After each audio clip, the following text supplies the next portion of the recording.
We need employees who are more cooperative. The words echoed in the sterile silence of the conference room, each syllable a perfectly polished stone dropped into the placid water of my professional life. They were meant to sound like standard corporate jargon, a line from a human resources manual on managing personnel transitions. But I heard them for what they were, the final, crushing blow in a war of attrition I hadn't even realized I was losing until it was too late. My name is Jenna. I'm 34 years old, and until that Tuesday morning, I had been a project coordinator at Redline Dynamics in Seattle for 5 years. 5 years of grinding. 5 years of 12-hour days fueled by lukewarm coffee and the quiet, desperate hope of climbing the ladder. 5 years of meticulously managing client budgets, juggling impossible deadlines, and most importantly, keeping my mouth shut when my manager, Gavin Reed, made his comments. Gavin was my manager, a fact he seemed to believe granted him a set of unspoken privileges. He was a man carved from the smooth, polished marble of corporate ambition, with a smile that never quite reached his eyes and a handshake that always lingered a second too long. In the beginning, his behavior was easy to dismiss, to rationalize away as the awkward attempts of a superior trying to be one of the team. It started with the lingering glances, his eyes tracing the lines of my blouse during meetings as if he were critiquing the stitching. Then came the comments. "That color really brings out your eyes, Jenna," he'd murmur as I passed his office, the words just loud enough for me to hear but quiet enough to be deniable. His excuses to stand too close during meetings became a grotesque ballet I learned to navigate, subtly shifting my weight or creating a barrier with my notepad. I told myself it was harmless office small talk, the kind of casual unprofessionalism my dad had warned me about. "Women in business need thick skin, honey," he'd always said. So I grew mine layer by layer, until it was an armor I wore every day. I redirected every personal question, deflected every compliment that felt less like praise and more like an assessment. I kept everything professional, told myself it wasn't worth making waves. I had student loans up to my neck from a master's degree in business administration and was desperate for the steady paycheck Redline provided. Rocking the boat wasn't an option. For the first year, it was almost bearable. Gavin was, in many ways, a good boss. He gave me challenging projects, trusted me with high-stakes clients, and even backed me up when those clients got difficult. He saw my potential, or so I thought.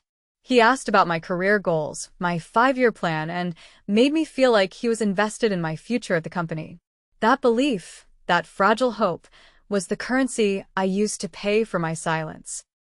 The company was expanding, breaking new ground in Las Vegas. New territory, new clients, new opportunities. It was the talk of the office, a current of excitement that ran through every department. I'd been hoping for a promotion, maybe even team lead on the new project. I'd earned it. I'd put in the time, the sweat, the silent endurance. My performance reviews for 4.5 years had been flawless. I was a model employee. I was dedicated. I thought, indispensable. But as the years wore on, the armor grew heavier. The comments became more frequent, the accidental brushes in the hallway less accidental. By year 3, his behavior had escalated. He'd find excuses to touch my shoulder during meetings, a proprietary squeeze that sent a chill down my spine. He'd ask about my dating life, my weekend plans, his questions laced with an intimacy I found revolting. The real shift came when I got engaged to my boyfriend, David. I wore the simple diamond on my left hand, like a shield. I thought it would be a clear, unspoken boundary.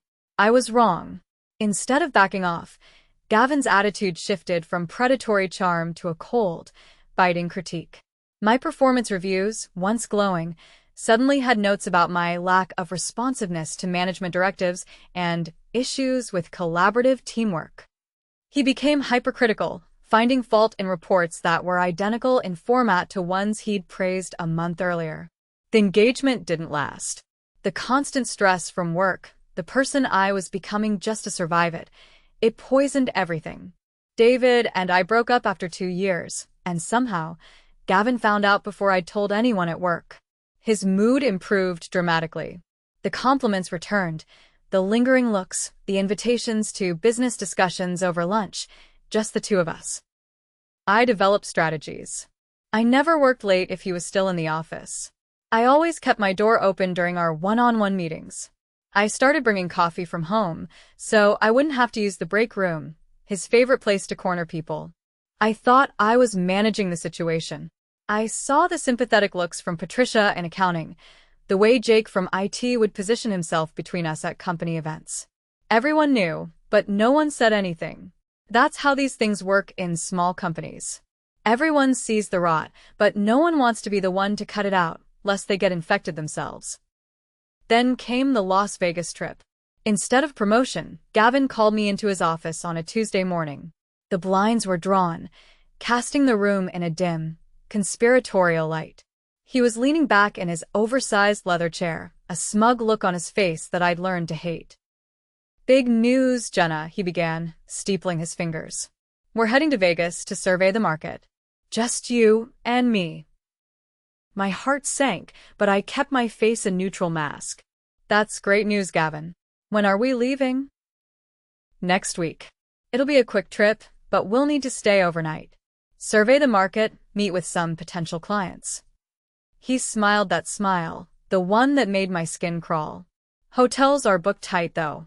Company budget, you know." He let the words hang in the air, a threat wrapped in the guise of fiscal responsibility. "We'll have to share a room." I stared at him. 5 years of his lingering glances, his comments about my clothes, his excuses to stand too close, it all culminated in this moment. 5 years of me biting my tongue, redirecting, deflecting. 5 years of telling myself it wasn't worth it. But this was different. This was a line I would not let him cross. I had redirected every conversation, kept everything professional, told myself it wasn't worth making waves. But this was a tsunami, and I refused to drown. "That's not going to happen," I said, my voice colder and steadier than I felt. His smile faded, replaced by a flicker of disbelief. "Excuse me?" I said no. I repeated, the words feeling like a liberation. "I'm not sharing a hotel room with you." He sat forward, his voice dropping to a low, menacing tone. "Jenna, I think you're misunderstanding the nature of this assignment." "This is business, nothing more," I countered, my own voice firm. "Then we can get separate rooms." "The budget doesn't allow for that," he hissed. "Then I'm not going." We stared at each other across his desk. I could see him processing this, the gears in his mind calculating his next move. In 5 years, I'd never directly refused him anything. I deflected, sure, redirected, but never a flat no. "I see," he said finally, a dangerous calm settling over him. "Well, I suppose I'll have to reconsider your role on this project." It was a clear threat. My career, my future at this company, hung in the balance. But for the first time, I felt a spark of defiance that was stronger than my fear. I nodded, a single, sharp movement, and walked out of his office. My hands were shaking, but I kept my face neutral as I walked back to my desk. I tried to focus on the quarterly reports, but the words blurred. I knew what was coming. The thing about men like Gavin is they don't handle rejection well. They especially don't handle it when it comes from women they think they own. I'd worked for him long enough to know he'd find a way to make me pay for embarrassing him. I just didn't think it would happen so fast. 2 days later, the call came from Human Resources. 2 days later, I was sitting in that same sterile conference room, this time with Sandra from HR, Gavin, and a man in an expensive suit I didn't recognize, who was introduced as Robert Chen from the company's legal department. Sandra, who had always been pleasant, couldn't meet my eyes. "Jenna," she started, her voice rehearsed. "We've received reports about interpersonal conflicts affecting your work performance.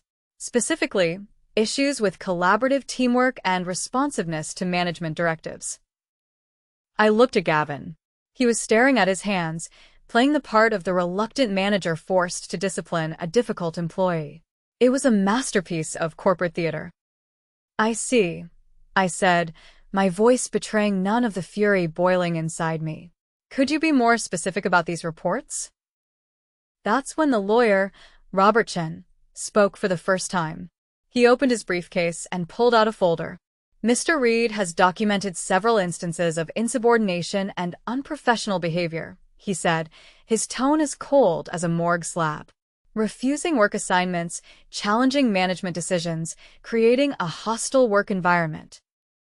Hostile work environment? I repeated, the irony so thick it was suffocating. Yes, Sandra said, finally looking at me, her expression a mixture of pity and corporate duty. We take these matters very seriously. After careful consideration, we've decided to terminate your employment, effective immediately. I sat there for a moment, the words washing over me. 5 years of clean performance reviews, 5 years of hitting deadlines, managing difficult clients, covering for coworkers. And now I was the problem.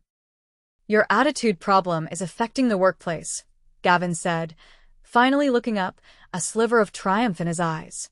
We need employees who are more cooperative. Cooperative. There it was. The word that meant everything. I understand, I said, my voice still steady. I wouldn't give them the satisfaction of seeing me break. The lawyer slid a document across the table. The company is prepared to offer you 2-week severance, he said. Contingent on signing this non-disclosure agreement. Standard practice. I scanned the document. Legal language about not disparaging the company, not discussing the circumstances of my termination, not pursuing legal action. They wanted my silence. They wanted to buy it for the price of 2 weeks' pay. I'll need to review this with my own attorney, I said. Gavin's jaw tightened. The lawyer's professional veneer cracked for a second. That's your right, of course, Chen said smoothly. But the offer expires at close of business today. I nodded, stood up, and shook hands with Sandra. I didn't look at Gavin. Thank you for the opportunity to work here, I said, the corporate platitude tasting like ash in my mouth. I've learned a lot. I walked back to my desk, packed my personal items into a cardboard box, and left the building. I didn't say goodbye to anyone, didn't make a scene. I just walked out with my dignity intact. But sitting in my car in the parking lot, the carefully constructed dam of my composure finally broke. I didn't cry. Instead, I felt something I hadn't felt in years. Not defeat, not humiliation. Clarity. Gavin thought he'd won. He thought he'd silenced me, gotten rid of a problem employee who wouldn't play along. He had no idea what he'd actually done. He'd freed me from needing this job, and that changed everything. I drove home and made myself coffee. Then I sat at my kitchen table and started planning. I didn't sign their non-disclosure agreement.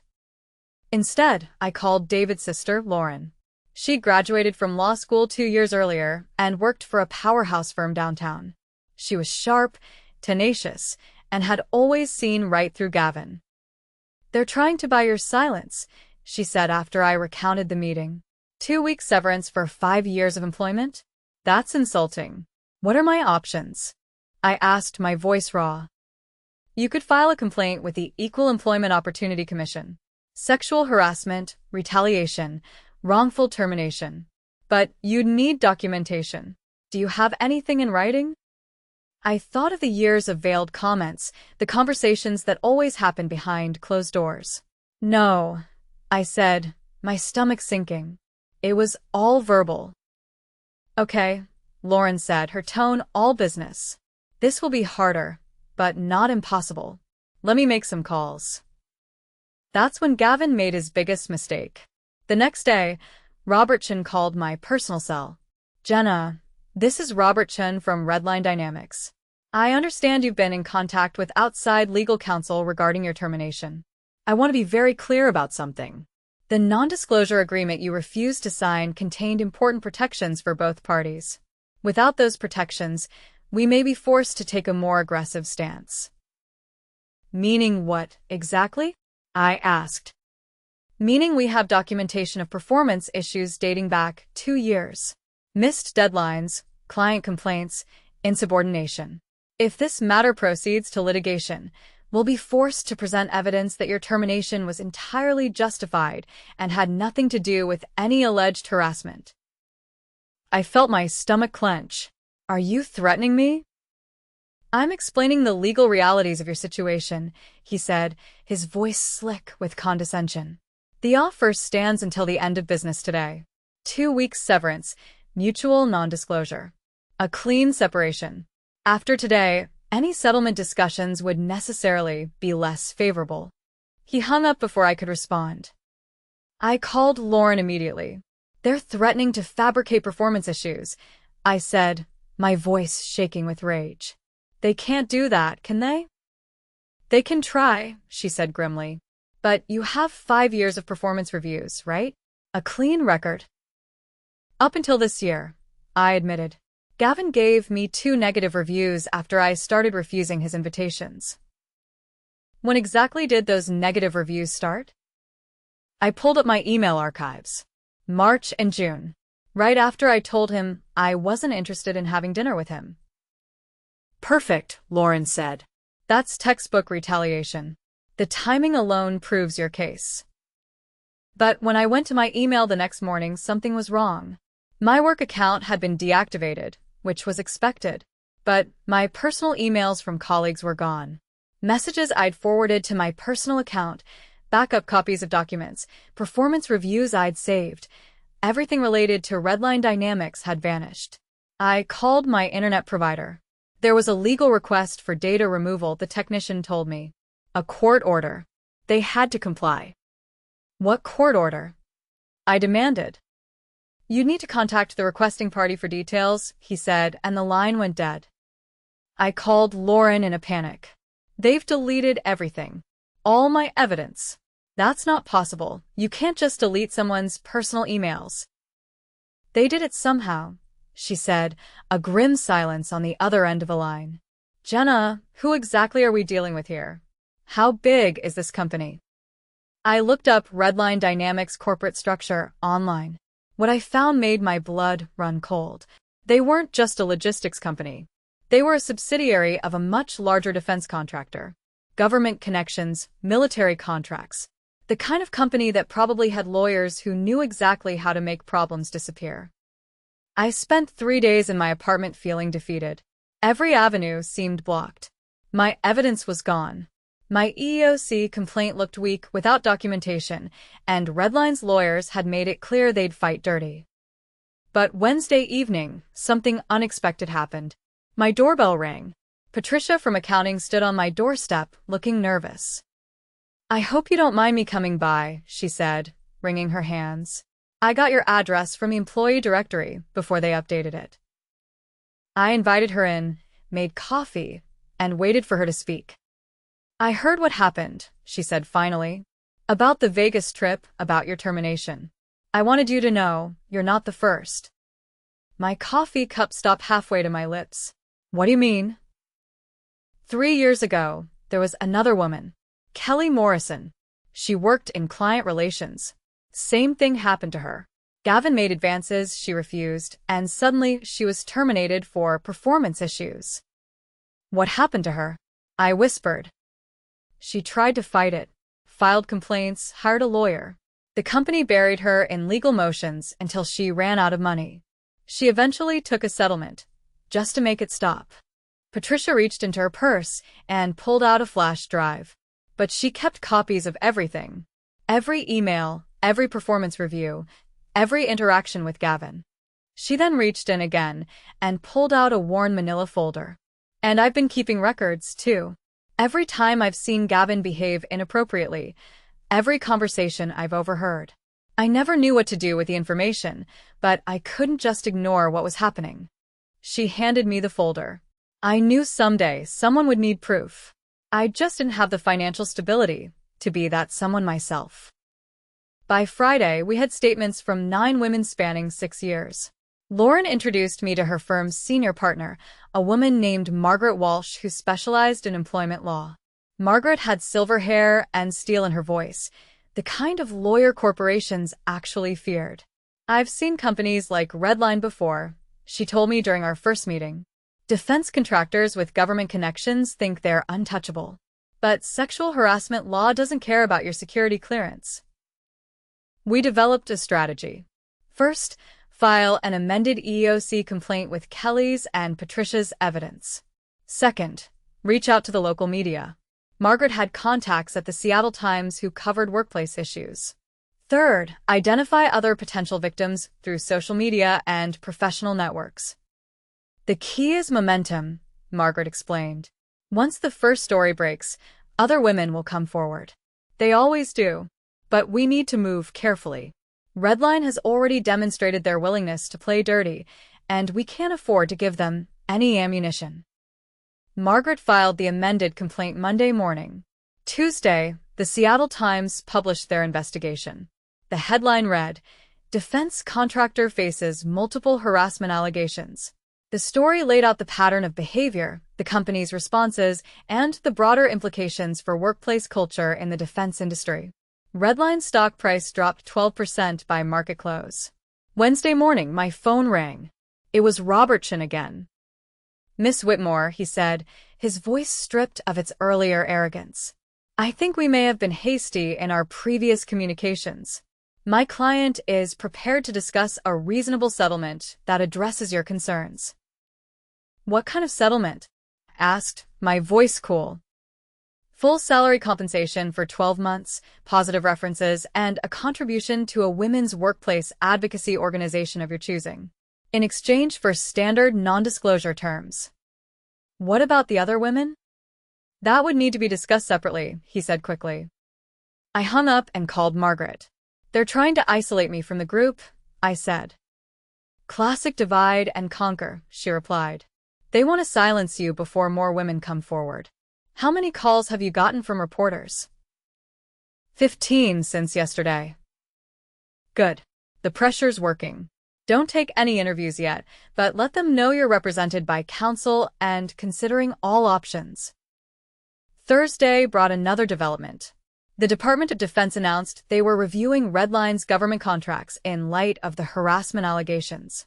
For a company that derived 60% of its revenue from federal contracts, this was devastating. Friday afternoon, Margaret called with news. Redline's board of directors held an emergency meeting. Gavin Reed has been terminated, effective immediately. They've also agreed to establish a $10 million fund for workplace harassment prevention and victim compensation. "What about the other women?" I asked. "They'll all be offered settlements based on their individual circumstances. And the company has agreed to independent oversight of their human resources practices for the next 5 years." I sat in my kitchen, staring out the window. 2 weeks ago, I'd been terminated for refusing to share a hotel room with my boss. Now, he was the one out of a job. But there was still one more call I needed to make. Saturday evening, 7:30 p.m., I sat at my kitchen table with a glass of wine and my phone.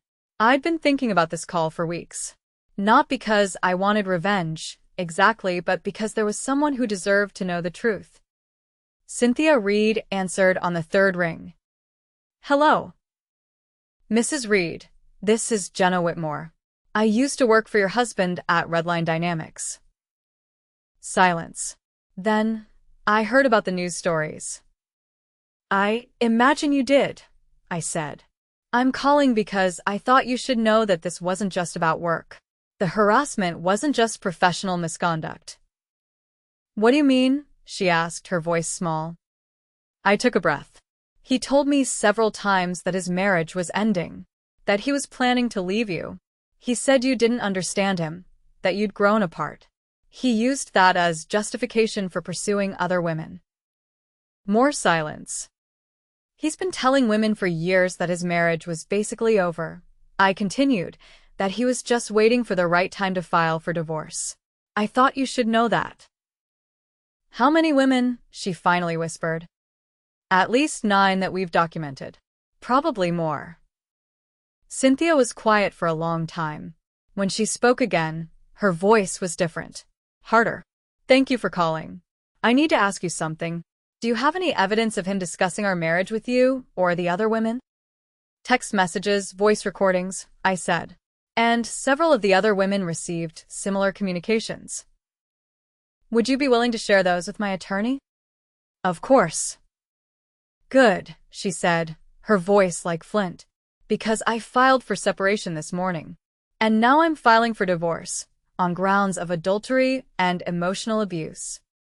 3 months later, I started my new job at Brightcrest Analytics, a mid-sized consulting firm in downtown Seattle. Better salary, better benefits, and a female CEO who'd specifically recruited me after reading about the Redline case. The settlement money allowed me to take my time finding the right position. I'd turned down several offers from larger companies that felt too much like my old job. I wanted something different, somewhere I could rebuild my career on my own terms. Gavin's divorce was finalized in February. Cynthia got the house, half his retirement fund, and full custody of their teenage daughter. The recordings I'd provided had helped establish a pattern of deception and emotional manipulation that extended far beyond his workplace behavior. He moved to Phoenix and took a job with a small construction company, no management responsibilities, no female subordinates. His new employer had done their homework. Kelly Morrison reached out last month to tell me she'd been hired by a nonprofit that advocates for workplace harassment victims. She was using her settlement money to fund their legal assistance program. Patricia got promoted to accounting manager at Redline after Gavin's departure. The new department head was a woman who'd been brought in specifically to rebuild the company culture. I kept the flash drive Patricia had given me. Sometimes I'd look at it and remember how alone I'd felt that Tuesday morning when Human Resources called me downstairs. I'd thought I was fighting by myself, against an entire system designed to protect men like Gavin. But I wasn't alone. None of us were. The women who came before me had been documenting, recording, and waiting for someone to take the first step. When I finally spoke up, they were ready. Sometimes justice takes time, but it's worth waiting for.